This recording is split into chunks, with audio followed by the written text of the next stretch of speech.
Hello, everyone. Welcome to Transfer News on Chelsea Perspective. And I am excited to have with me in the studio Taron CFC. And Taron, I'd have you introduce yourself by yourself because you do a better job than I will introducing you. Thank you again and welcome to Chelsea Perspective. Thanks for having me on. Yeah, CFC Taron from Twitter. I do match reviews, match previews on Twitter. I'm a host on the other side of the coin YouTube channel, and I'm also a podcast host on the Perfect Hat-Trick. So yeah, I'm all Chelsea, all football, and I love to talk football. So really, really grateful to be invited on Chelsea Perspective to talk about anything. Oh, thank you very much, Taron. I appreciate you saying that about Chelsea Perspective. And it is always a pleasure to have you because your knowledge of the game and your knowledge of the club is something I always look forward to tap into to entertain my followers. Taron, today we're going to talk about Inter Milan and Moroccan international right wing back Achraf Hakimi, his potential transfer to Chelsea, and also the rumor on the structure of the transfer should it happen. And also, before we continue, I'd like us to take a look at his record for the 2020 and 2021 season. So far, in the 2020-2021 season, he scored 7 goals, assisted 9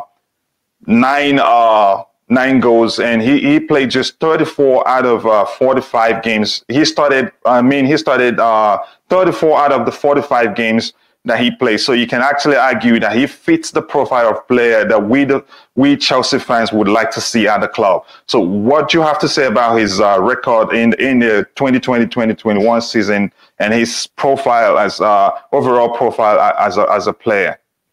Yeah, this season he's really been impressive to watch. I mean, I didn't think he could get much better than he was at Dortmund, but this season I've seen even more evolution in his game.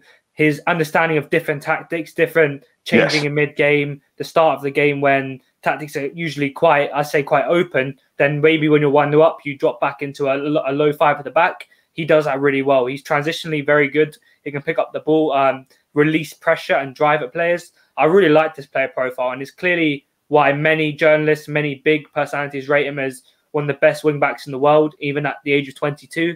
This season, 7 assists and 8 goals in a Serie A, which is a very hard league to score and assist a lot of goals against. Defensively, it's very hard with players like Chiellini, Bonucci. You know, all the managers really, really pride themselves on strong defensive play and stopping out the opposition. He's done a great job this season. He's already played well in 2 very huge European leagues, the Bundesliga and Serie A, and I reckon he can adapt to the Premier League. So his player profile is a very, very dynamic, quick box-to-box wing-back who can attack, who can defend, who can pretty much do the whole thing. And I really, really like him. And I think he'll be an upgrade on Reece James in that role. And Reece James can kind of move back into the right centre-back role.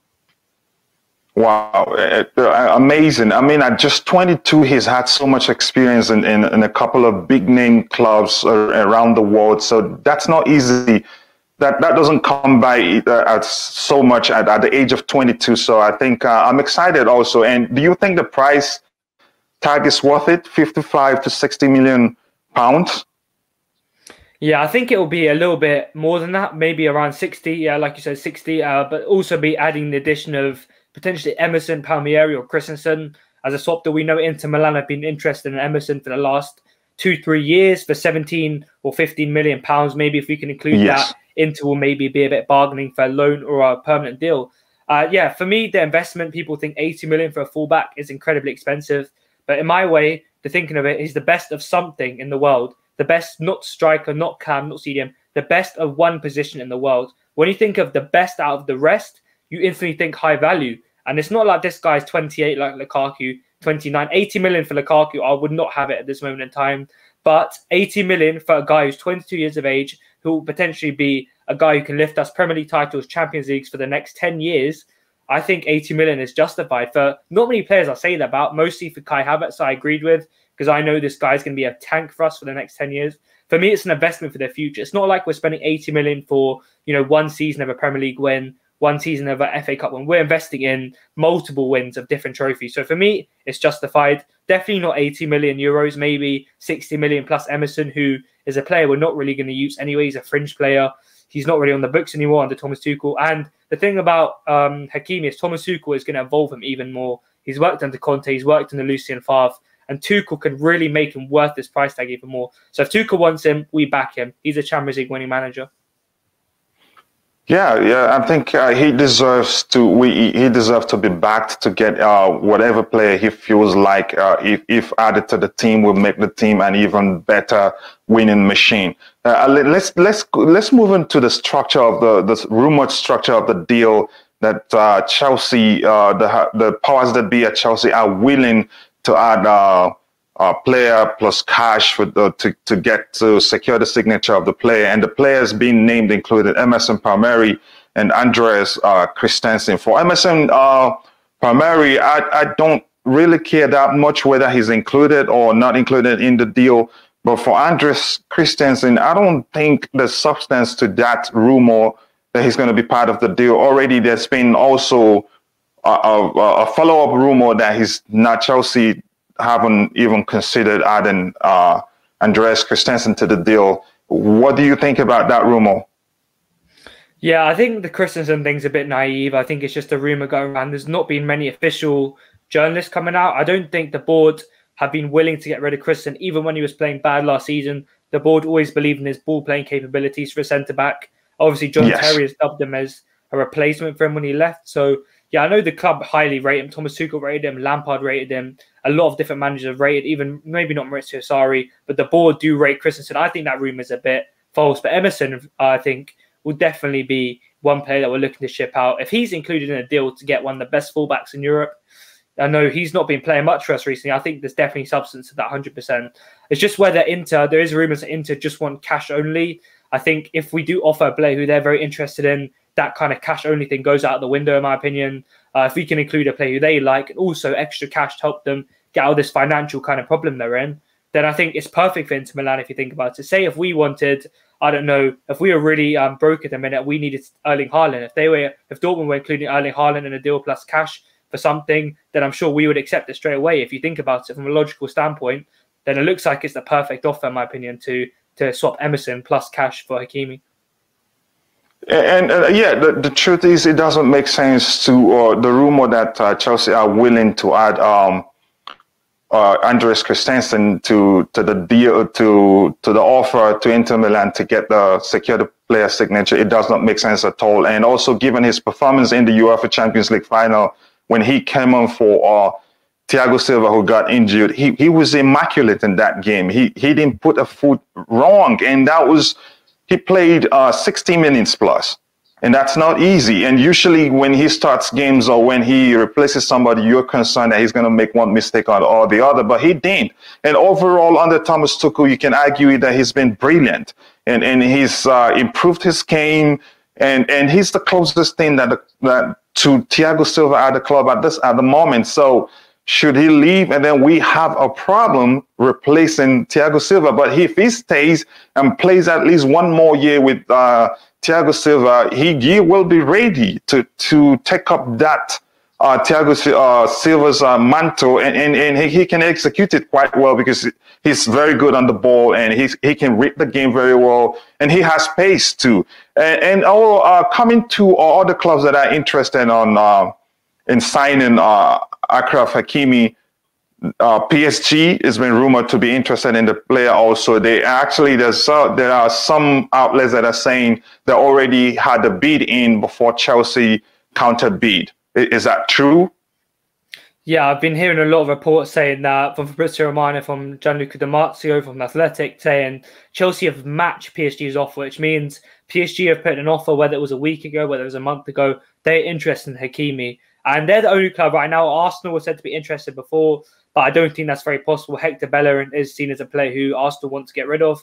So Achraf Hakimi maybe will choose Chelsea over PSG and Arsenal, in my opinion. PSG are obviously a very attractive club with the kind of wages they offer to players. Will probably be around double the wages Chelsea will offer. But right now we are the champions of Europe. We have a promising young squad with a manager who plays a three at the back system, which is most important. Maurizio Pochettino at PSG plays a four at the back system, which Hakimi is not as comfortable in, whereas in the three at the back, as a wing back, he's world class. It was clear to see when he moved into Milan, because Conte was playing a wing back system just to fit in there to be a wing back. He'll clearly move under Tuchel's system. So in the running, it'll be Arsenal and PSG. But Chelsea are clearly going to be a favourite, considering we have Emerson as well to use as a chess piece. Thank you very much for taking the time to answer that question. And okay, we have to be realistic here in football, really, in terms of the transfer market. Money talks all the time. So if PSG, if they're really interested in securing his signature, they will probably come in with more money than Chelsea will be willing to pay. Are you not concerned that that may happen? Because the truth is, in terms of money, I think they have quite a lot of it, and maybe they're not in a good financial position to counterbid or drive up the price of Achraf Hakimi at this point. But don't you think that the bids, given that both PSG and Chelsea Football Club are interested in securing Achraf Hakimi's signature, that will drive up the price and potentially lead to Chelsea saying, okay, you know what, we're not interested anymore? And there's that, and there's also concern from content creators. Also, I've watched a few who are saying that also on the news outlets that Chelsea are not willing to pay up to £60 million. What do you have to say about that, and the potential of the price being driven up, given that PSG is also interested in securing his signature? Yeah, the first point you made about the wages, yeah, that's probably the only advantage I'd give that PSG have right now, is the fact that they can potentially pay 400 to 500,000 a week for a world-class player. That's the only thing. There's 5 or 6 or 7 different factors that Chelsea have an advantage. We have a manager who plays attacking football with a system that suits him. He's played in a counter-pressing system before in Lucien Favre. That will suit him right now. West London is a very attractive place to come to move. We're the European champions. We have a young, attractive side. There's a lot of different things that we have advantage. But it's whether Hakimi, at 22 years of age, wants to go and win the UCL at this club, always driven by money. Usually we see in the older players, it's usually the money factor. Yes. When Oscar was at Chelsea, he kind of wanted to go to a rich club later on in his career to earn more money. Right now, I feel like at the age of 20 to kind of 25, players want to win as many trophies as possible. And I think that's a big thing for Hakimi. He'll probably want to win the Premier League, the Champions League. And who's the club more likely to do that at? A club with a manager who's very promising, with a great squad of players, or Mauricio Pochettino, who are driven by individuals? I think it's much more suited for Chelsea that Hakimi would join. I mean, what you said about the price tag that could be driven up, I think we're in the driving seat right now with our current players. We have Emerson, like I mentioned before, who could put us in a negotiation with Inter Milan. If we can agree terms with Inter Milan, I don't think there's any hesitations at all that Hakimi is going to choose Chelsea. Honestly, we have attractive, like I mentioned, all these things before, and I don't think Hakimi is going to choose a club just because of the money at the minute. And like you've mentioned before, you're not concerned that you're not concerned at all given his experience, and you're not concerned that the price tag will affect his performance should Chelsea end up securing his signature, that he's good enough to live up to the hypes and do well at Chelsea. Yeah, I don't think the price tag is anything in this particular matter, in my opinion. Yes, I think it's a big thing. We've seen it with Havertz and Kepa and Werner, that maybe the price tag is affecting him a little bit. But the way I've watched Achraf Hakimi, he moved to Inter Milan for a relatively big price tag. For Serie A, 40 million is a big transfer fee. I mean, the Serie A isn't as lucrative as the Premier League. I mean, Lukaku joining Inter Milan, and Hakimi, it's a big amount of it. Hakimi's settled in really well at Inter Milan. He doesn't look fazed by it at all. From what I see, he looks like quite a strong mental character who's gonna. Sorry, I'm just gonna put my phone on mute. Sorry. Yeah, Hakimi seems. Hakimi seems as quite a strong mental character. I don't think this price tag will really affect him in any way, shape, or form. Yes, he's quite young. I can see that's happening. But he's performed under many different managers, with fans, without fans. I don't think it will affect him. There is always a kind of doubt, I say, in everyone's brains, I'm sure including yours, including mine, that 80 million, what would it be, 60 million, would maybe think, he's going to feel more under pressure when running, when dribbling. Is he going to shoot? Is he going to pass? Is he going to feel a bit more tense at times? But the way I've seen Hakimi in the past, he doesn't look like a player who gets affected by that. He looks like a player who will give everything on the pitch and fight for the badge. Yeah, thank you very much for taking the time to explain that. It only makes sense. His experience enough not to, should I say, given to pressure because of the price tag, which isn't really too much. We've seen people who's been signed for more of that, twice as much as that figure that's been talked about in the media. So some interesting aspect of this whole thing, should Chelsea end up securing his signature, is he's international. He plays internationally and in the same team as Hakim Ziyech. So how do you think that his signing do you think his signing will affect Hakim Ziyech's future at Chelsea? Because they play in the same, they know each other quite well, and I've watched them play together for the national team. They have a great, there's a great chemistry between the two of them. So do you think his signing will affect Hakim Ziyech's future at Chelsea? Yeah, I think it will. I think Ziyech will kind of play the Rudiger role when we got in Werner Havertz. He'll kind of be, dialing him on his phone, kind of calling him up and trying to persuade him to come to Chelsea. That will be a big thing. I don't think PSG have any Moroccan players in their team, maybe before they did, but right now I don't think they do. Having a player in your team who at a personal level, spiritually even, I'd say, with Ziyech and Hakimi, will really persuade him in wanting to move here. He'll have someone you can speak to in the changing rooms, someone who can go around his house after this kind of pandemic's over. I think that will really affect Hakimi's kind of thinking. Ziyech, if he can maybe feel a bit more settled, I don't think Ziyech really has a problem with being settled at the minute. I always see him joking around with Rudiger, with Zuma, with Mount, with all these young players. I don't think that's really an issue. But if maybe his link up with Hakimi can be a real strike next season, we've seen it with Ziyech at the start of the season, playing balls to Reece James in behind kind of the overlap. Yes. This can be Hakimi and Ziyech, and they can strike a really good link up on the pitch and can get Ziyech firing to how we know he can be. Then, yeah, I think it can be a great thing for both sides. We'll have a world-class right wing back, a world-class inverted winger in Hakim Ziyech, and that could be amazing for both. We've seen this season with Ziyech, maybe he doesn't seem on the pitch as settled under Thomas Tuchel. He seems quite lost at times, getting pressed quite high. But having a guy at an international, personal level running around you, you kind of know in your brain the link-ups, the bonds, the connections, and that will make him feel more settled as a whole. And maybe this can help us bring out the best of a player who's been quite disappointing this season. Interesting. And so overall, you believe that his signing will most definitely affect Hakim Ziyech's future at Chelsea? Yeah, I think it will. I mean, I can't tell 100%, but I'd say 85%. Having a guy who at an international level on your team, linking up, he's played with them probably for tens of 20s of games at international level. It's going to make it feel more settled on the pitch, off the pitch, mentally, someone to hang around with, like you see Werner Havertz always joking around. That could be Hakimi and Ziyech.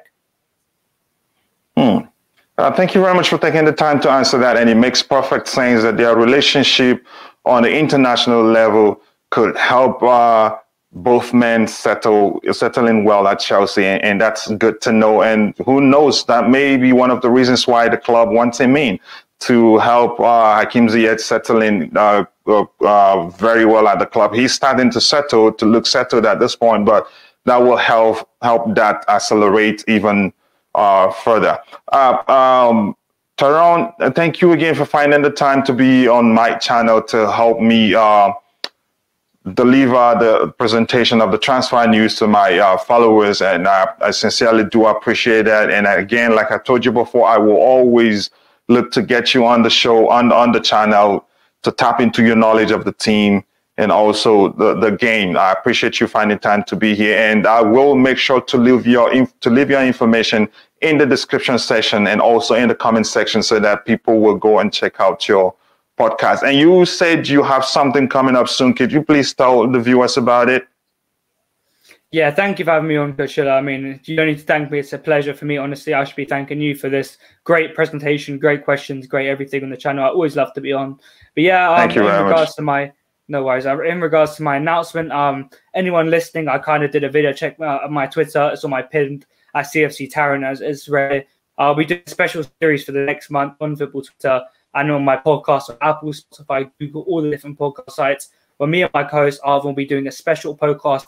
Podcast every single day from June the 11th to July the 11th, every single day, reviewing the 3 games the night before and previewing the games the next day, talking about key injury news, talking points regarding all the big fixtures of the Euros. Anyone who'd like to reach out and be a guest on any of these episodes, we'll have 30 different episodes. If you'd like to feature on any of them, just reach out to me on Twitter at CFCTaron, as mentioned here, and we'll get you on for one of the episodes. But yeah, it's going to be a very exciting month. If you're on the train, on the way to school, uni, college, anywhere you like, work, stick in your AirPods, stick in your headphones, wherever you like, and listen to the Perfect Action podcast to get caught up with the latest Euro news. We're better than Football Daily. We're better than Sky Sports. We're better than everything. So not better than Chelsea Perspective, though. So anything you like, just stick in your headphones. And No. Probably better than me. But the good thing is that I always like listening to your perspective, your input whenever you talk football, because, like I said, you're very knowledgeable of the game. And again, people, I will leave his information in the comment section and also the description section so that you can go check out his podcast and learn more about the upcoming show that podcast that he is planning to introduce soon. Taron, always a pleasure to have you on Chelsea Perspective, and I look forward to having you again as soon as possible. Thank you very much for coming. Bless you.